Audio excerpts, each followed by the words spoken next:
It's Betsy Ross versus America, and say it ain't so, Uncle Joe might have to go, plus a marriage of sorts between billionaires Charles Koch and George Soros?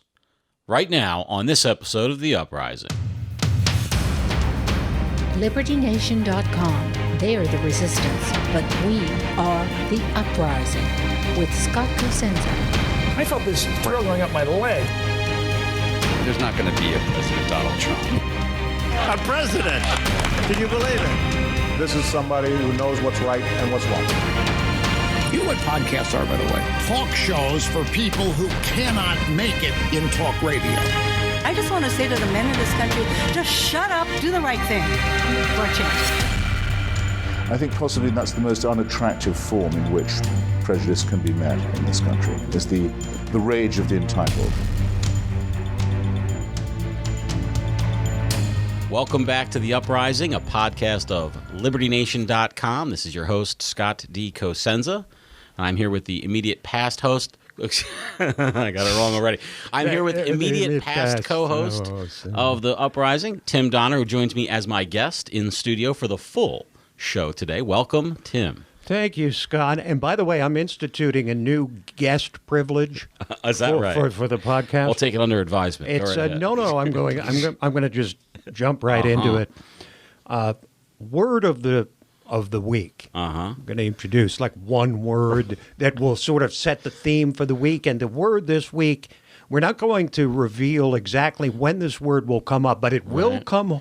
It's like a drinking game. People should imbibe when they hear it. They win a prize. Or they something? should listen with rabbit ears because it will occur in the fullness of time as the podcast unfolds. And the word this week, Scott, opprobrious. Oh yes. Okay. Now I appreciate that. I know. We both know what it is. Let's just put a pin in that. Okay. And let them wait. Opprobrious. We've got a Biden report. We've got some Betsy Ross report and some Antifa. And I've got a surprise report for you. I think it's going to be a surprise. I was going to ask you if you had heard the clip, but Tim, as you know, I'm saying to you, 10 times a week now, shut up, stop talking. You are now making an unrecorded podcast, and we can't have this conversation in person. We have to wait. So we will have it here on The Uprising.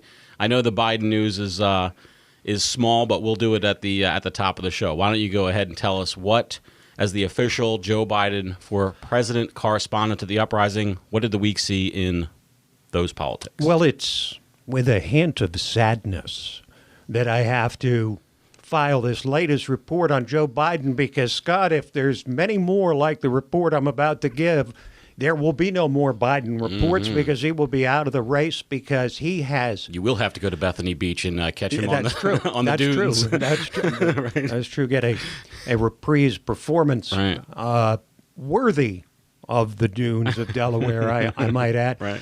Because he has fallen precipitously, Scott, since that debate debacle. Let me quantify it for you. Go ahead. There's only been 3 polls, national polls, that have been done in July. I'm discounting. Is this Democrat likely voters? Is that what we have? Is Democrat likely voters. Okay. Now, before the debates, Biden was up by about 16 points over Bernie Sanders, and Elizabeth Warren was rising. Kamala Harris was kind of back in a 4th place position, ready to rise, which she did, obviously, mostly with her attack on Biden, who came across as being a young black girl who was second in the country as a busing opportunity in. Yes, indeed. In Berkeley, California. She and her family helping to burst down the schoolhouse doors. I'll tell you what, she loosed the first pro-busing sentiment in the country in about 50 years, Scott, but at the expense of Joe Biden, he had no answer. Like, I don't know why, because the guy's been a politician for his entire life, and yet he wasn't prepared for something that was obviously rehearsed, was obviously going to happen after he praises white segregationists. He should have. After he lauds these Southern segregationists from the good old days. Could he not have expected? Could he not have predicted? If I could predict it, which I did, and everybody else that's paying attention, could not have predicted that he was going to be attacked like that, and he had no real defense. And as a matter of fact, it was the worst kind of defense, Scott, because what he did was he repeated the charge. Right. If I say you're a sexual predator, you don't respond by saying I'm not a sexual predator. Have you heard the Chris Rock busing?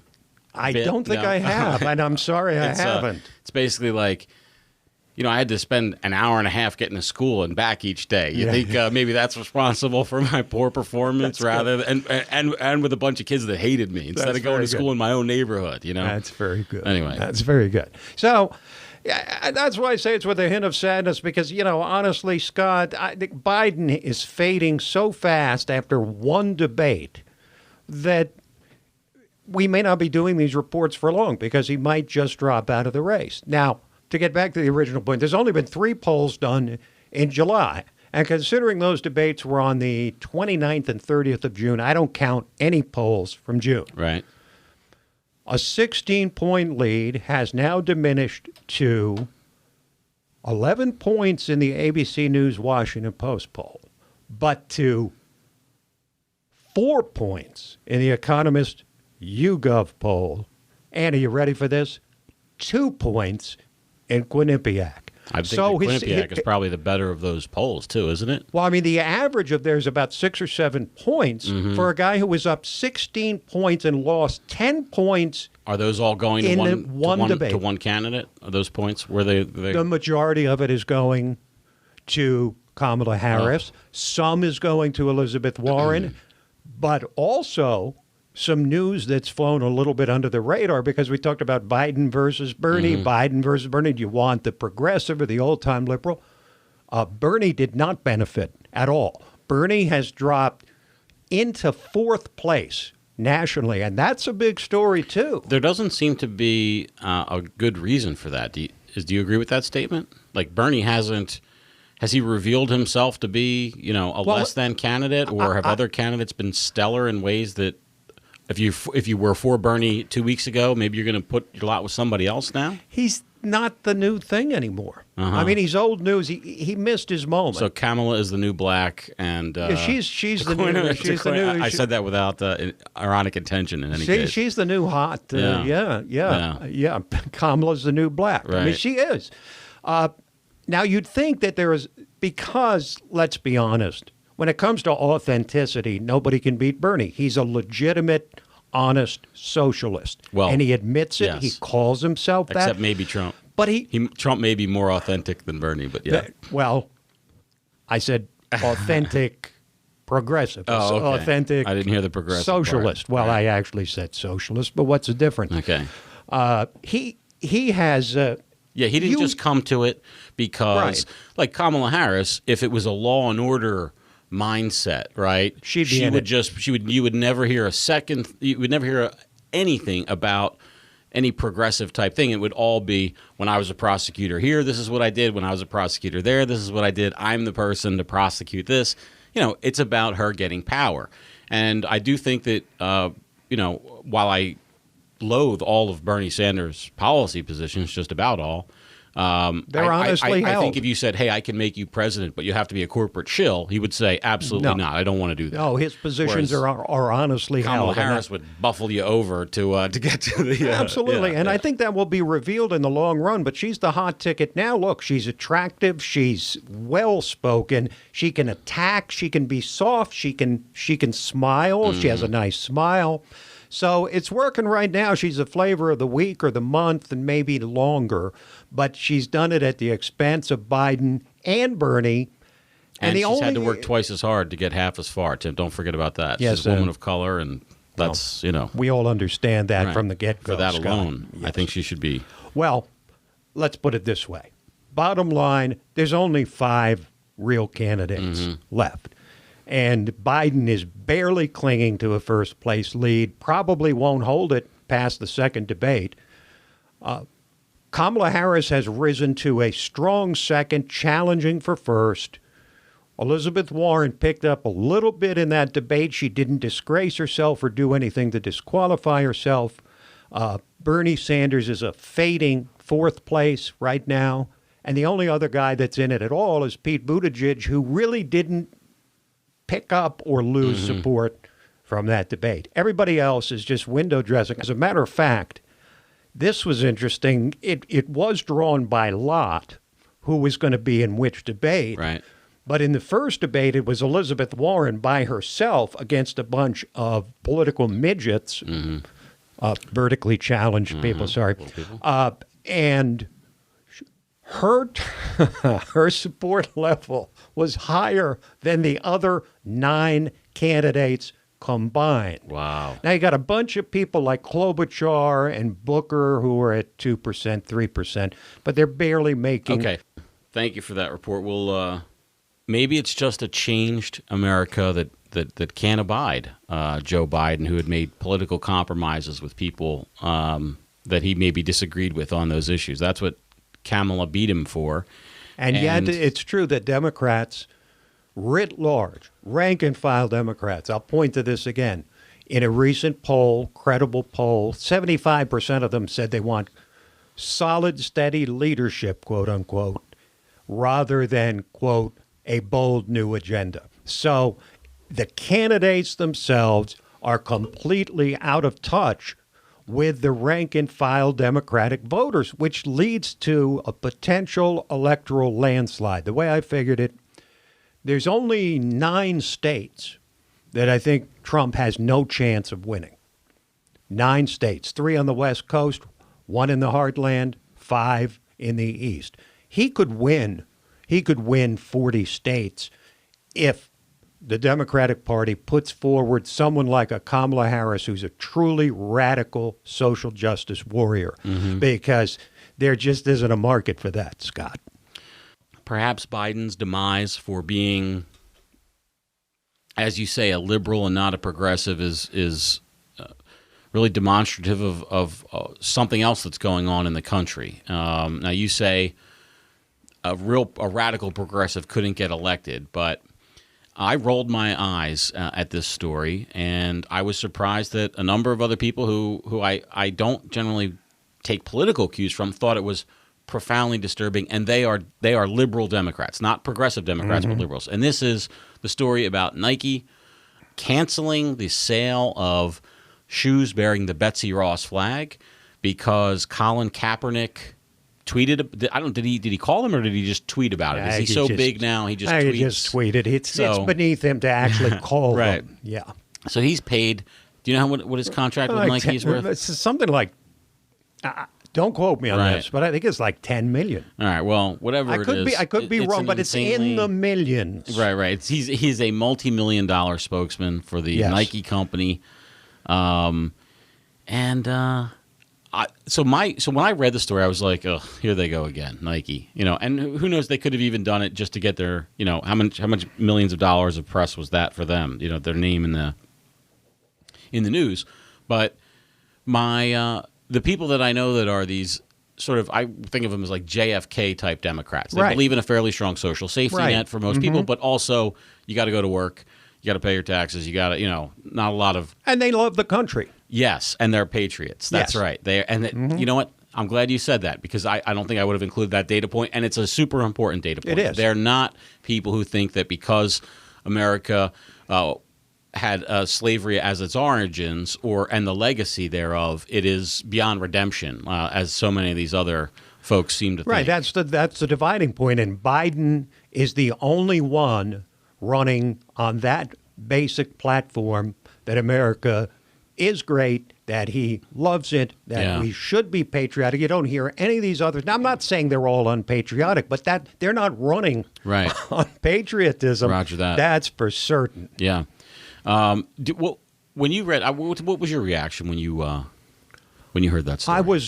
I was amazed at how quickly Nike just surrendered to a single person when they had the line ready to roll out. Okay, this wasn't in projections. They weren't planning it. It was in stores. The shoes had been shipped to stores. Had already. actually been shipped. That's right. Yeah, that's right. It was actually beyond just the production stage. It was in, and they just completely surrendered. But my first thought really was that, they've obviously calculated that they don't need the market of Trump supporters and conservatives and patriotic Americans in order to satisfy their need for profit.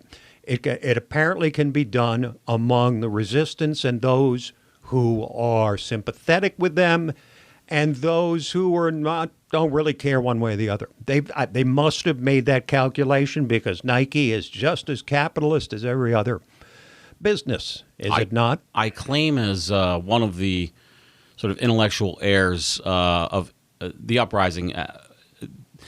We can trace our lineage in part to Andrew Breitbart. And one of the people who knew Andrew Breitbart, after his passing, there was a collection of essays that were written. I wish I could credit the author, and I can't because I don't remember their name. But they said one of Andrew Breitbart's great sayings that he used was just to say the word so. So when a leftist would make some point of like, fracking companies are making record profits, and he would say, so? That's what they're supposed to do. What's your point, right? I mean, so anyway, I would say that to it. And it's just a remarkable the absolute lack of even a shred of courage from these corporations that just bow immediately to the demands of social justice warriors. Have you ever heard of this as a symbol for the Betsy any Ross? kind of racist symbol? Yeah.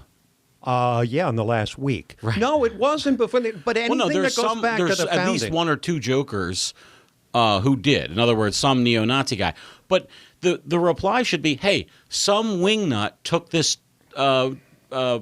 flag and displayed it at a neo-Nazi rally.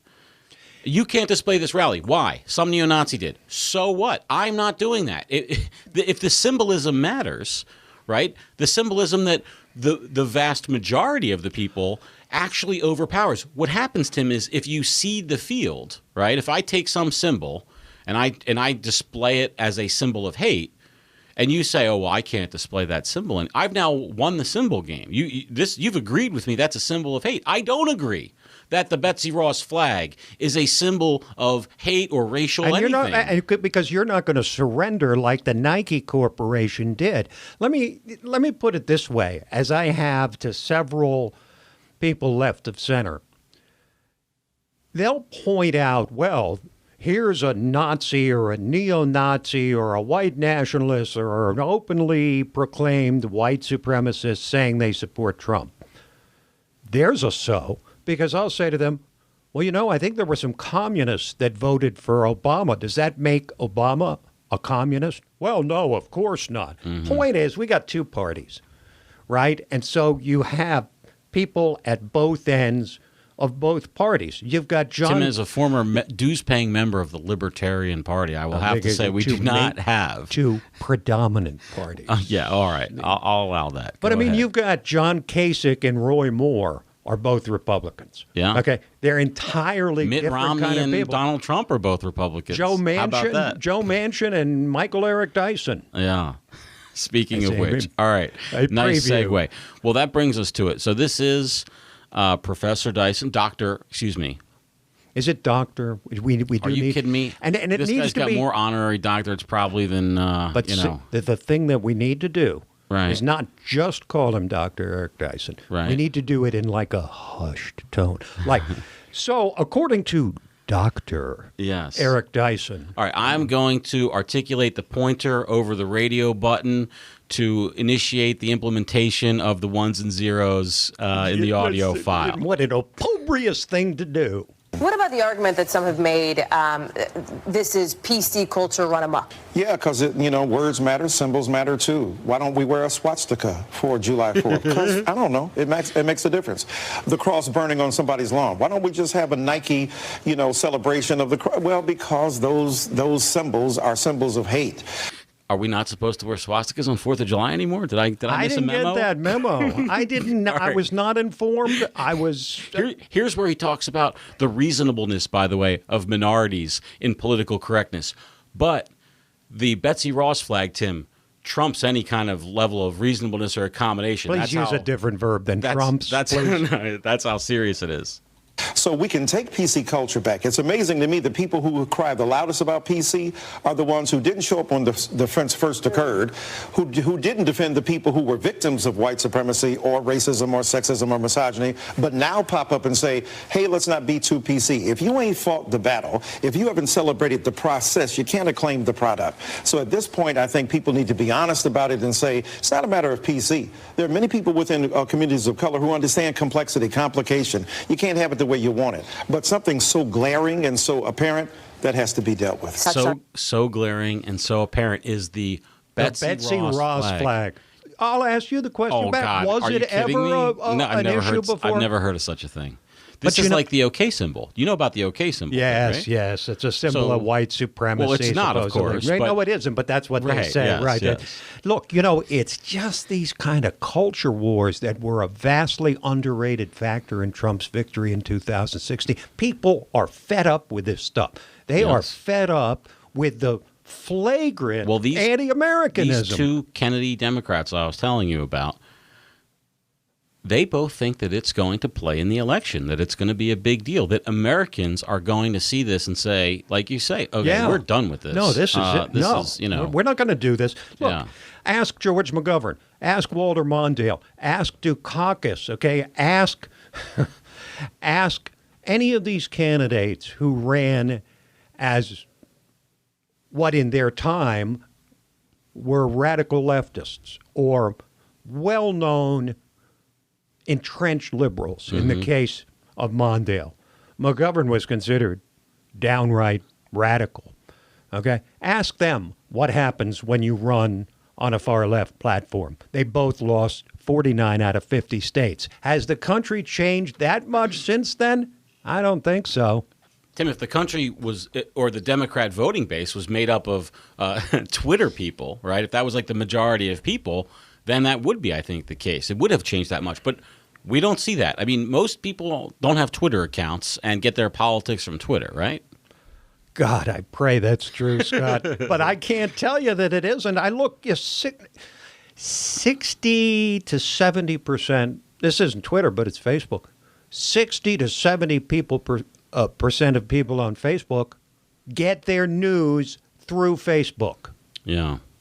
They get their news through Facebook. Tim, and you think about billions of people. That's why everyone listening to the Uprising podcast should Facebook it out to their Facebook friends. Please like, comment, and subscribe on Facebook, on YouTube, anywhere. The Uprising content or LibertyNation.com content. We really appreciate the follow and the forward. If you really are hip, Scott, you got to include Instagram in there. So you don't sound like an old man. And I'm not. And that's how I've completely forgot that it was even a thing. Yeah. And then there's Reddit. Well, and sure, all the whatever. Wherever you do your social media. Well, I hope I join your prayers, Tim, that it's not the case. But I don't think those prayers are going to be answered in Portland. You want to give us a briefing on the Antifa situation that occurred there? Well, here's this guy, this meek, mild, gay Asian journalist who's a conservative. As opposed to those brute-like gay Asian journalists. Right. Yeah, okay, I wanted to make sure to put in as many adjectives as possible. But that describes him. He's a print reporter or photojournalist or No, he's an online reporter. Okay. He is covering a protest in Portland, Oregon. And that's what he's doing. He's covering it. He's not going there to counter-protest. He's not going there to make a scene. He's not going there to start a fight. He's there to cover it.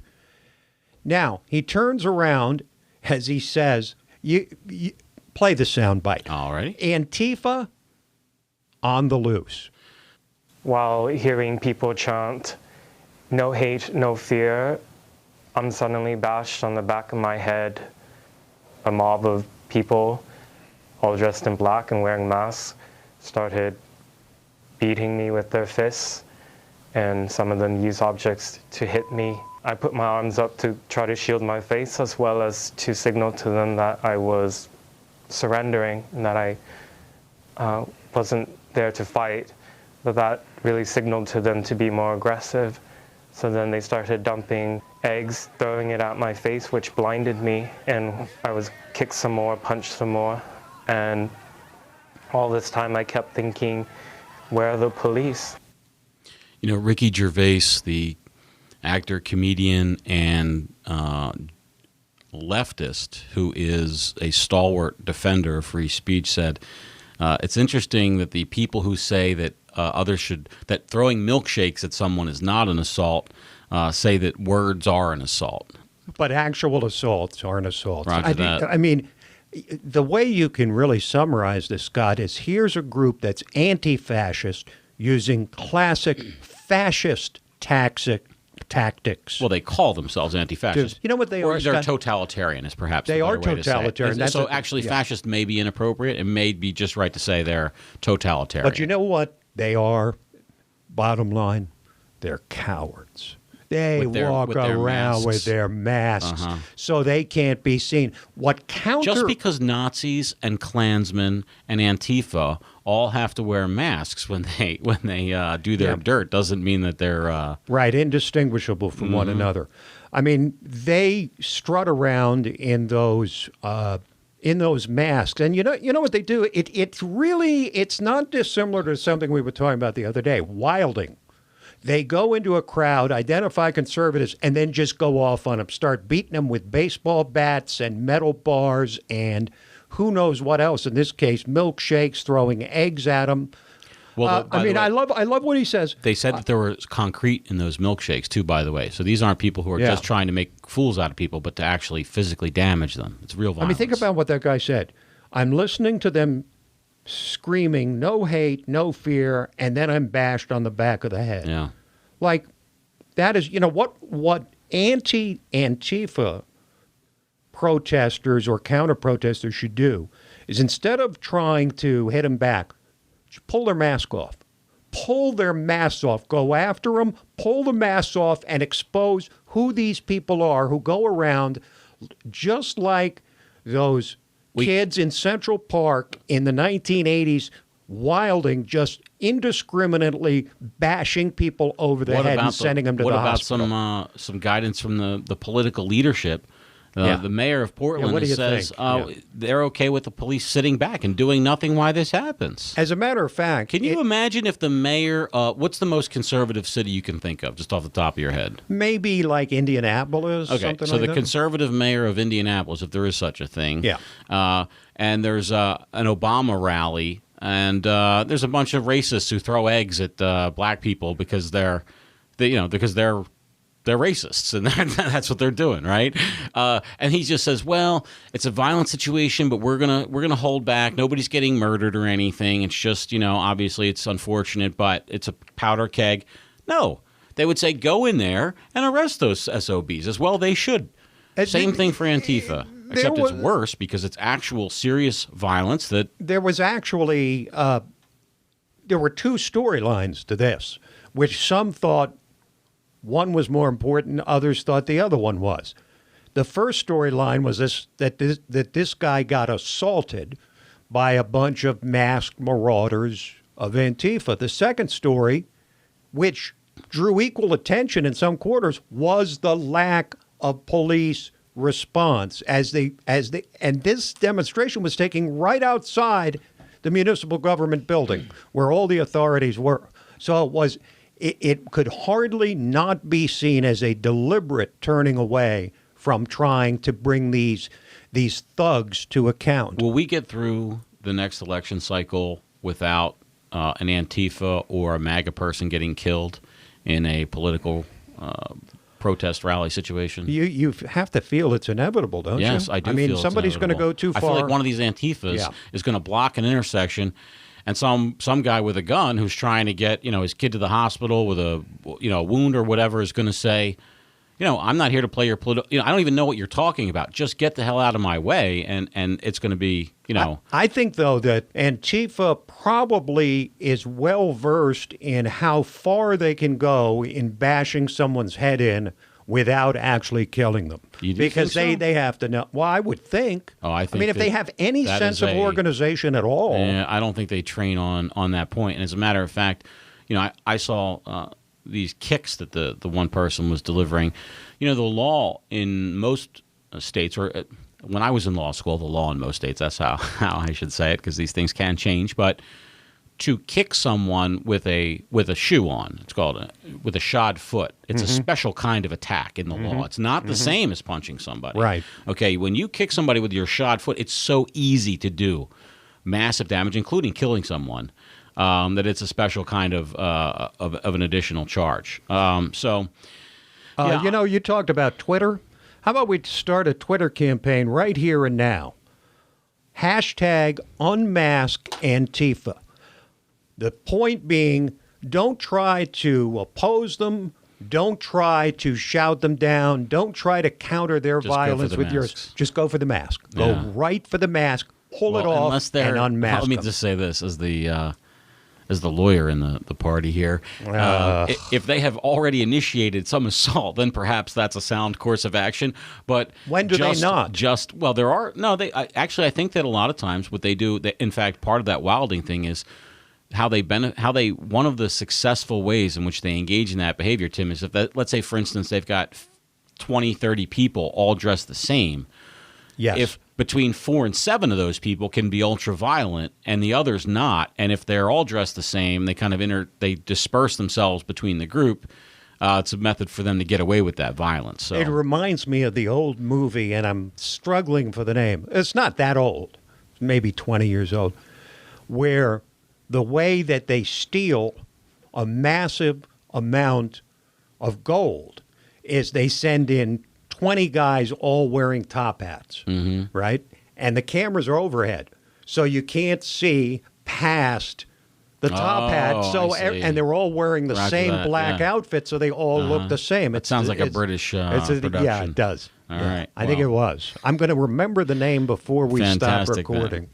Consulting your IMDb. Well, yeah. So for those crowd, for the Betsy Ross flag banning crowd, and these other Antifas, I just think, like, when is America going to not be America anymore? And is that going to be really, a lot sooner than later? Well, it all comes down to this. This was the focus of the radio show, Liberty Nation Radio this week: revival versus resistance. Do we want to revive the founding principles? Do we want to revive them, or do we want to resist them? Because those are the two sides in. And I'll ask you this question. See what you think. Are we in a cold civil war right now? And could it become a hot one? We're in something like that. And I was going to say, it's actually bubbling up. That's what this Antifa stuff is, right? That's a bubbling up of the hot. And the problem is, when you're dealing with statists, Tim, a lot of the bubbling up comes from their side. So when they send men with guns into my house to take my guns away, it's not those aren't individual actors. They're sending government agents to do it. When I hear this with Eric Swalwell's, for instance, gun confiscations, I think he's a buybacker. It's Cory Booker who's for the confiscator. Booker's the worst. Yeah. So, like, does he not? I really would like to know. Does he not expect that Americans will kill to keep their guns? Or does he just think it's like, I understand that this is going to be a rough process, but we just need to go through it? If this is it was that kind of a thing? If this primary was about realism and realistic stuff, then such a thing would never be mentioned. But this is all pie in the sky. On top of being dangerously statist, every policy that they're promoting, it's all pie in the sky. None of it's going to happen. Maybe it does in 20 years, God forbid. But it's not even close to happening now.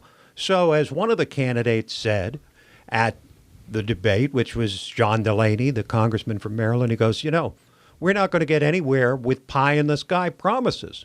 We need things that we can actually deliver. He's not going to be on the big board for round two, that's for sure. A 21-point gun manifesto from Spartacus Cory Booker. I mean, of course he can't possibly believe, because he's an intelligent guy by IQ standards, he can't possibly believe that has any prayer of passing. I saw this story I think this is a fascinating story. It's very, very brief. I was listening to Democracy Now! To get their take on the Trump Korea situation. It was an interesting take because they say they're anti-war. I don't mean that to be coy about my thoughts about them. I'm just saying they present themselves as anti-war people. And sometimes they take positions that I think aren't necessarily commensurate with that sort of position.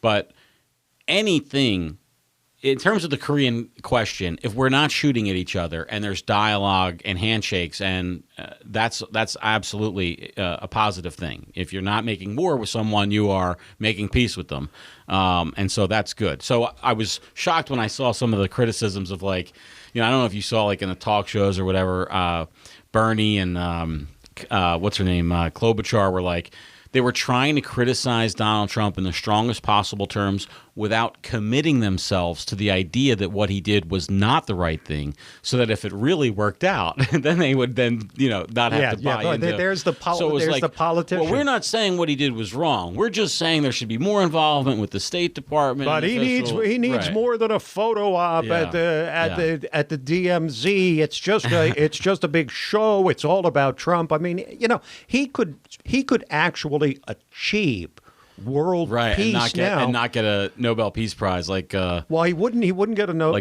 Peace Prize. Obama. But the headline in the New York Times and the Washington Post would be "Poverty Workers Put Out of Business." Yeah, there you go. Yeah, Trump puts poverty workers out of business. Blacks and women and blacks affected most harshly, or something like that. Yes, exactly. Well, this was I thought a fascinating story. Well, by the way, just for the record. I don't have a clip for you, but on the Democracy Now! They did say that the Democrats seemed like a bunch of hawks with their reaction, like they were just a pro-war party. But this shocked me. We have who I think is one of the premier anti-statists teaming up, Tim, with one of the premier statists. In an unexpected partnership, liberal billionaire donor George Soros and right-wing billionaire Charles Koch have teamed up to finance a new think tank with the mission of, quote, moving U.S. foreign policy away from endless war and toward vigorous diplomacy in the pursuit of international peace, unquote. Wow. That's a wow. Don't you think? I mean, did you read or hear about that anywhere else? No, I didn't. Yeah.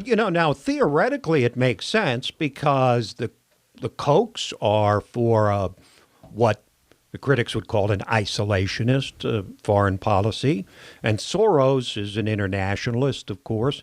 But the idea that either one of them would agree to make bed with the other, that is shocking. The Koch brothers' mantra has always been, in terms of policy, get the government out of it. Mm-hmm. So government controls, government mandates, and unfortunately they have, I think, in popular culture, been successfully tagged as sort of these monopoly men, monocle-wearing types who only care about the bottom line. But I know that personally is not true because one of my first gigs out of law school was working for the Bill of Rights Institute, which was created in large part due to funding by the Koch brothers. And it was just to get people to respect actually to learn the Bill of Rights so that they could respect them and then demand that they be respected. And Tim, it's literally the kind of Black Lives Matter, like bucking against police misconduct stuff. The Kochs were right there, railing against these big government conservatives and big government Democrats. But they lose the credit. But anyway, but they've always been anti-state. That's the point of me saying it. In fact, how many people on the left, how many people who think that Soros is a hero realize that the Koch brothers are in favor of essentially open borders and gay marriage and decriminalization of drugs? Okay, he is not a conservative. He is a libertarian to the core who finds a more comfortable home in the Republican Party because, as we said, there's only two parties to pick from. So David Koch was the vice presidential candidate for the Libertarians for president. They ran against Reagan. I think it was 80, And unfortunately, is it Anderson who was the third party candidate? Yes. John Anderson kind of stole their thunder for third partydom. But I think that if history's our guide, we can see that they thought, okay, we're now going to abandon this other party. In fact, as the point you mentioned earlier, major parties, I just think they said, well, we're not going to put dollars after this folly anymore. We're just going to buy into one of the parties, and it's more logical home for a free marketeer to be a Republican. And well, libertarians are by nature, you should know you're one for sure, are not, a tightly organized group because you're into liberty. Yeah. You're into liberty. Yeah. That's the point, right? The best, one of the best jokes I ever heard, I think it was Penn Jillette from Penn and Teller. Was it him or no? All right, doesn't matter. Whatever.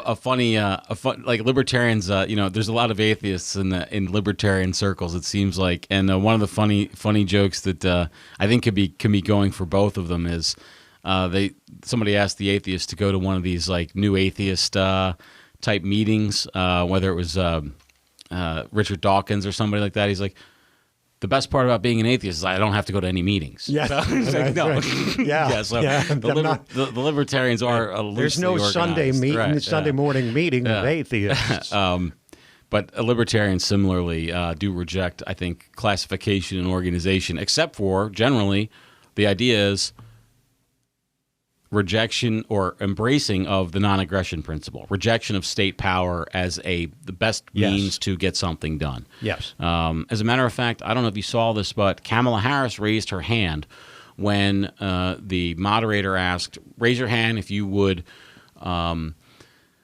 forego private health care if there was a good public option. I think is what the question was posed. That is not the question. Okay, please, excuse me. Go ahead. It was thought to be that. Okay, go ahead. Kamala Harris later said that she thought that that's what they were saying, which is so disingenuous. It was very clear. How many of you would eliminate private health insurance? Well, that's not actually what the questioner did say, Tim. I think you're making the mistake that the people who... Okay, we'll have to go to the videotape. Yeah, let's do it. Many people watching at home have health insurance coverage through their employer. Who here would abolish their private health insurance in favor of a government-run plan? Just a show of hands. So is the person who's being questioned, the candidate, or the people at home who have... It's the people at home. There's 10 people on the stage. There's 300 million that aren't on the stage. Come on, Scott. It's the one time this cycle I was actually going to throw a bone to Kamala Harris, but you shoved it back in my direction. So, all right, well... Denied. Yeah, there's a lot of people that think when she raised her hand, when any of them raised their hand for eliminating private health insurance and then raised their hands to support taxpayer funding of health care for illegal immigrants, there's a school of thought that they lost the election right there. Tim, these are the choices that sophisticated politicians have to make all the time. We can't... And to think I had you as a strategist on my campaign. No wonder I didn't beat George Allen. Yeah, it's all your fault. Let's close it out. I hope this is a story that I'm bringing new to you because, wow, it's just a doozy. Do you know who Nancy Cantor is? Rutgers Chancellor Nancy Cantor. Yes. Have you seen this story? I've seen a lot of stories about her, and I try to turn away in horror as quickly as I can. Well, Nancy Cantor is Chancellor of Rutgers University's Newark campus. She was recruited for that job out of Syracuse. Yes, I know. The citizens of right, yeah, you're really yes, I do. The citizens of New Jersey pay this woman $385,000 a year to be chancellor. A pittance, to be sure. She's also eligible for $38,500 in annual bonuses. If she completes the 5 years, of employment at Rutgers, she'll get a $150,000 bonus. Now, in terms of some of the other aspects of her job, in downtown Newark, they are converting a 1920s high-rise into apartment-style housing. Chancellor Cantor gets to live in the top 2 floors with her husband with views of the Manhattan skyline. Mm-hmm. What do you think a 2-floor penthouse in Newark with views of the Manhattan skyline, fair market value rent on something like that might be? You think it's a couple $100 a month, or you think... Maybe even $250. And until I'm reading from the 2013 press release of her hiring, until that construction is complete, because it was new construction. By the way, new construction too, brand new penthouse. I have a feeling you're burying the lead. Well, no, that's it. And $3,000 a month stipend for housing before that. My point is, that's how this woman is compensated. So what's the story all about? Tim, she's on her way to the airport, certainly doing the people's business, because we know the Rutgers Newark chancellor, the most important thing for her is great, access to air travel. Who knows what international conference she was speaking at. Of course. Chairman, oh man. So, all right, I'm going to play you the tape. I might stop it in the middle. It's a 2-minute longer, but this concerns a minor auto accident. It's so minor, in fact, you may not even necessarily consider it an accident, but a car that was coming to pick up the chancellor to take her to the airport, as it was stopping to pick her up, bumped into a Rutgers Newark police vehicle that was in front of it. So the person who was in that police vehicle, a police officer, alerted the police to the fact that there was just this impact, okay? And then got out of the vehicle to investigate, and then, as you may imagine, take a report and so forth and so on. Tim, the great problem with this is that it threatened Chancellor Cantor's chances of making that air travel appointment. Let's listen to Chancellor Cantor. Can I talk to your person, please? Yeah, she's on her way right here. I understand. No, you don't understand. I understand. Absolutely no damage. I know that, and I explained that to her, but she still wants to come. If I miss my airplane, you folks are in trouble. Okay. Hello. How are you? I'm not well. I'm being held from going to the airport. If I miss my plane, okay. You folks are in trouble. I'm sorry. Who are you? I'm the chancellor. Do you know who I am? I don't know. Can we get another car? She needs no, I don't want. Well, you could do that. Take a picture and let her go. She's on the university business. Would you do this if this were the president of the United States? Yes. No, you wouldn't. No, you wouldn't. We have to do what we have to do. All right, so. Oh, my. This woman, let me just interject for a second. Sure. It's interesting you brought this up. I never thought I'd hear her name again. But when she was chancellor at my alma mater, Syracuse, I had to turn away in shame at the things that I was reading about her political agenda. We're going to get into that in just a second. That sort of puts the icing on the cake. But so the point is, she says, hey, look, she's not involved in this accident. She's waiting for her car. The point is, when they say she's holding them, just to paint the picture, I just want to make sure you get the sense of it. They're not holding her at all. All they're doing is they're getting the documents from the driver of the car that impacted the police car. They want his license and registration, the insurance information, as you might imagine. Like anybody else. Like anybody else. Oh, Tim, I'm so glad you said that. Oops. It ain't like anybody else. Just like you heard the woman said. She's got her 2 executive assistants with her. As you might imagine, they are African-American ladies because, well... So it's racism then. Is that so we're going to hear what those African-American ladies have to tell these police officers, and they're all Rutgers Newark police. So it's a Rutgers Newark police car that was impacted, okay, and Rutgers Newark police that are responding because the person who was in the vehicle, the cop, couldn't take the report because she's a subject it's a her, of the and whole and she's in accident. it. Right, exactly. We have to do our job just like you have to do your job. No, you have to be thoughtful about doing your job. Okay. Not just, following rote. Okay. Okay? Following the rules. You can't I'm just going to tell you one thing. I 100% agree with my partner here, so we're just going to stand by for the supervisors and just got to do what we have to do. That's all. You're fine. It's okay for you to do this under other circumstances, but now it's not. So you have to. That's the thing about being. Listen, that's the thing about being thoughtful and strategic. You have to know who you're dealing with now. I'd love to see them do this to President George. Oh no, they wouldn't do.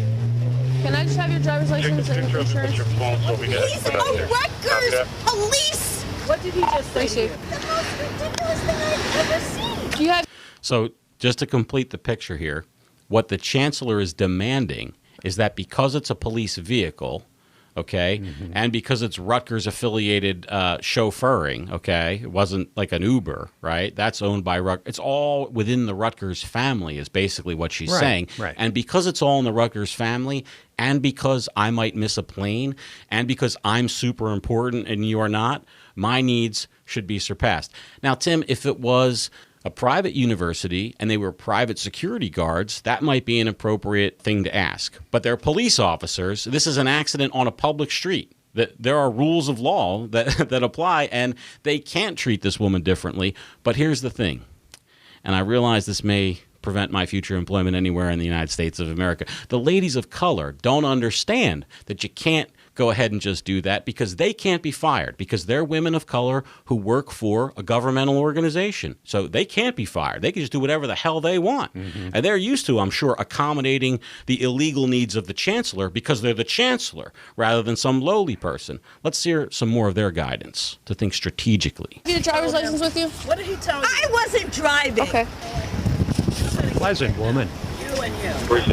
He just got here. So I don't care. He said he fully supports his partner. He should have called your chief in the first place. What should I do? Get the information and that's all. When you have somebody like this, you call and you say, what should we do? Should we follow normal protocol or should we do something else? That's what you should have done. Thank you. When you have an important person in your sights and you're a police officer, then you should call the chief and ask for guidance on special rules for special people. That's how we do things. I thought that was just understood. Right. And Scott. if this was, it's so funny because, of course, Chancellor Cantor is, as you mentioned, she is like one of the number one affirmative action people in the country. She's instrumental in treating and cutting people up on the basis of their race only and sort of instigating. I mean, I think she's like a race war instigator. I mean, she's held up as being this hero of affirmative action, but she's about saying you get this or don't get this because of the color of your skin. And also, of course, Tim, I think I counted 6 primary donations for her to Hillary and 4 in the general or something. It's all that identity politics, Democrat up and down the line. But yet, when it comes to her inconvenience, all the rules go out the window.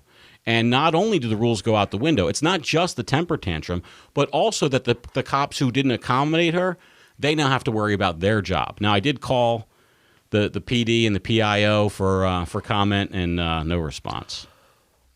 2 words: limousine liberal. Yeah.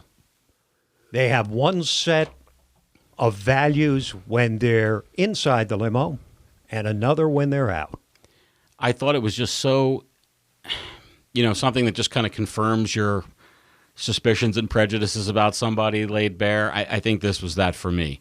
Not that we needed any more. Croesus, and her biggest trouble in life is getting her chauffeured limo to her first class seat. And also another part of the component of it too is because I'm from there, Tim. I know many New Jerseyans who struggle with the tax burden that New Jersey places on them. I know have close family members that are in the New Jersey higher education system that struggle to meet the burdens of their tuition they have to pay. And yet this woman who's making $500,000 a year to scream at people and make all their lives worse and divided along racial lines. And revealing her own rank hypocrisy while doing it. But, Scott, you're forgetting one thing.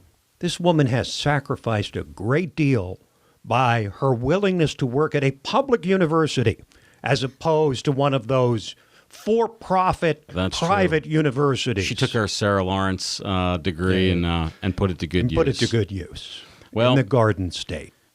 Yeah. All right. Yeah. On that note, I wish. Do we have a positive note that we could leave on? I feel like it's been a negative note. Yeah, I don't think any of those Democrats are going to win the presidency. The good news is that even CNN, in the spirit of healing, let's end in the spirit of healing. Okay. Even CNN, Tim, had to admit that Donald Trump didn't use the 4th of July speech in order to besmirch his political opponents, but instead celebrate the beauty that is America. Militaristically, of course, with a show of force that made, it was all about Trump. It was a Trump rally, disguised as a patriotic celebration. On that note, happy Independence Week, I guess we have to say, because that's how we do. Sure. I think that it's a special holiday for the Uprising because it's if you could say one holiday that think of the values for somebody who probably appreciates this show. If you think about the values of somebody who would appreciate this show, they are people who believe America is redeemable. The reason why it's special is because of its mandate for support for individual liberties, Tim, for the right to think and believe what we want and express those thoughts and beliefs as long as it doesn't harm our neighbors. Individual liberty combined with a common creed, a common American creed that really forms the basis of our national character. We all believe certain things. We all are, at least we all used to believe certain things.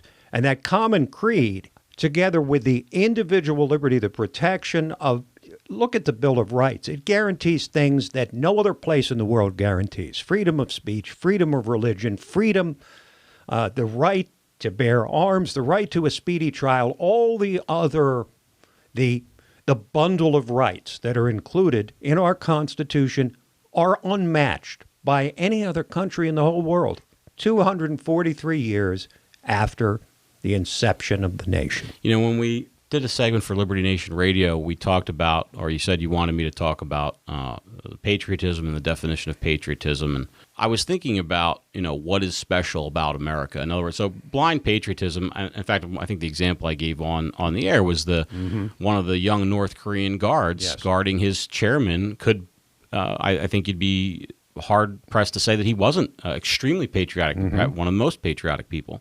Obviously, that's no good to humanity. That's no good to us. We can't think that that's a positive thing.